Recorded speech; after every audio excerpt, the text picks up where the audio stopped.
Feel the magic in the air. Aïe, aïe, aïe, levez les mains en l'air. Allez, allez, allez. Feel the magic in the air. Aïe, aïe, aïe, levez les mains en l'air. Allez, allez, allez. Feel the magic in the air. Magic System. Elle ferme son restaurant suite au passage de Cauchemar en cuisine. Lundi 18 juillet, M6 a rediffusé un épisode de Cauchemar en cuisine. Malgré toute la bonne volonté de Philippe Etchebest et de Mallory Gapsi, les efforts ont été vains. Le restaurant a définitivement fermé ses portes après le passage de l'émission pour une raison tout à fait surprenante. C'est la première fois dans l'histoire de Cauchemar en cuisine que ce cas de figure se présente. On vous explique tout. La gastronomie française est reconnue à l'international.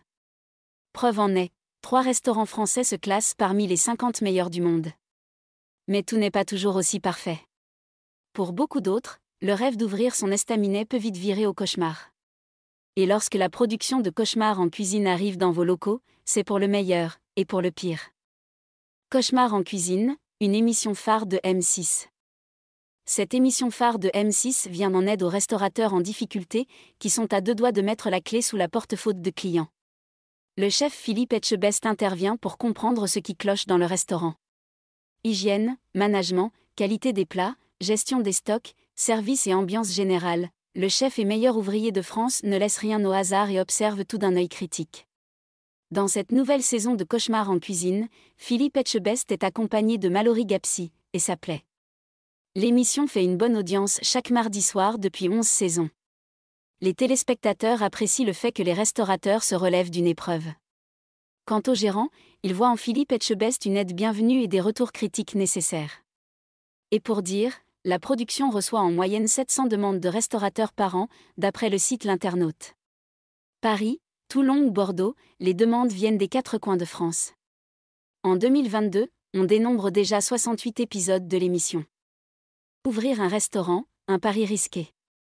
Si la plupart des restaurateurs gardent un bon souvenir du passage de l'émission, il y en a pour qui l'expérience ne s'est pas vraiment déroulée comme prévu.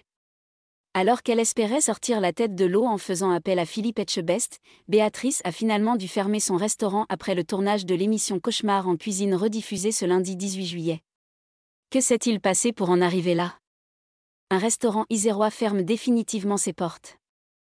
Philippe Etchebest et son acolyte Mallory Gapsi auront tout mis en œuvre pour tenter de redresser l'auberge des 4 chemins, mais rien n'y a fait. Le restaurant situé à Notre-Dame-de-Vaux, dans l'Isère, a définitivement fermé ses portes à cause d'un mensonge. En réalité, les chefs ne pouvaient plus rien pour la gérante. Elle avait accumulé tellement de loyers impayés qu'elle était en procédure judiciaire. Le problème, c'est lorsqu'elle a participé à l'émission, elle n'a pas précisé à la production qu'elle était en liquidation judiciaire. S'il y a un restaurant qui est une valeur sûre, c'est bien celui du chef Mallory Gapsi. Il a ouvert un restaurant dans la capitale, et plus précisément dans le 17e arrondissement.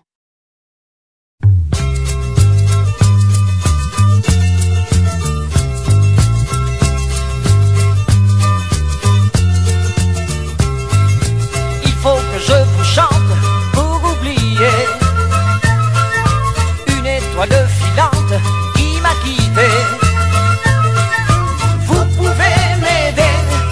La trouver, elle a les yeux bleus, Belinda, elle a le front blond, Belinda.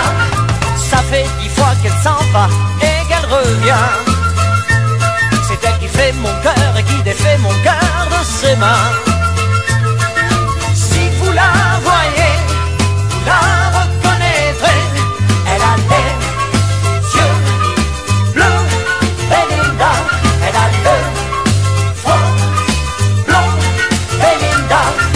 je devrais en avoir l'habitude et d'attendre comme je l'ai fait souvent.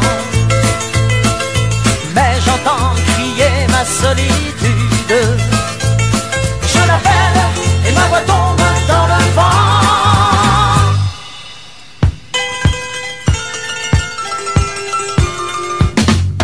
Elle est dans mon sommeil comme une fleur.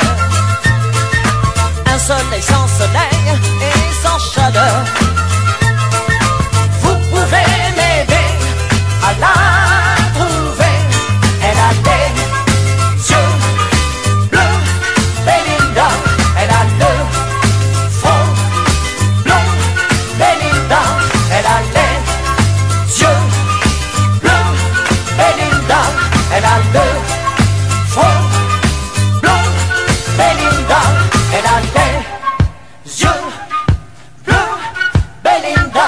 elle a le front blond. Belinda, elle a les yeux bleus, bleus, bleus. Belinda, elle a le front blond, blond. Belinda, elle a les yeux si bleus, bleus, bleus. Belinda, elle a le front blond, blond. Belinda, elle a les yeux bleus, bleus. Belinda, elle a le... Pourquoi les chaussures ne sont-elles pas identiques à gauche et à droite? Eh bien, une chose est sûre, vos factures d'assurance, avant et après avoir comparé sur lelynx.fr, ne seront pas identiques non plus. Vous pourrez économiser jusqu'à 317 €. C'est simple, rapide et gratuit. Bref, ça fera de vous un vrai malynx, tout comme les 14 millions d'utilisateurs qui ont déjà comparé. Malynx le lynx, le lien est en description du podcast. Bonjour à tous, aujourd'hui nous allons voir pourquoi les chaussures ne sont pas identiques à gauche et à droite. Alors bien sûr, il nous paraît évident aujourd'hui de différencier le côté gauche et le côté droit de nos chaussures. Et pourtant, il n'en a pas toujours été ainsi. En effet, la paternité de cette séparation des chaussures en deux côtés appartient à un certain Alexis Godillot. Oui, et on le voit, ce nom propre est associé de si près à l'univers de la chaussure qu'il en devint un de ses synonymes. Des godillots, c'est-à-dire, vous le savez, des chaussures. Né à Besançon en 1816, ce monsieur Godillot se spécialise d'abord dans la décoration urbaine lors des fêtes publiques. Puis il s'installe à Paris où il ouvre une tannerie. Mais sa fortune viendra de la guerre de Crimée qui débute en 1853. En effet, Godillot devient le fournisseur officiel de l'armée française. Son entreprise fournit ainsi aux soldats non seulement des chaussures, qui allaient devenir les fameux godillots, mais aussi des selles et des tentes. C'est donc la fortune et la prospérité pour Alexis Godillot, qui emploie bientôt plus de 3000 ouvriers.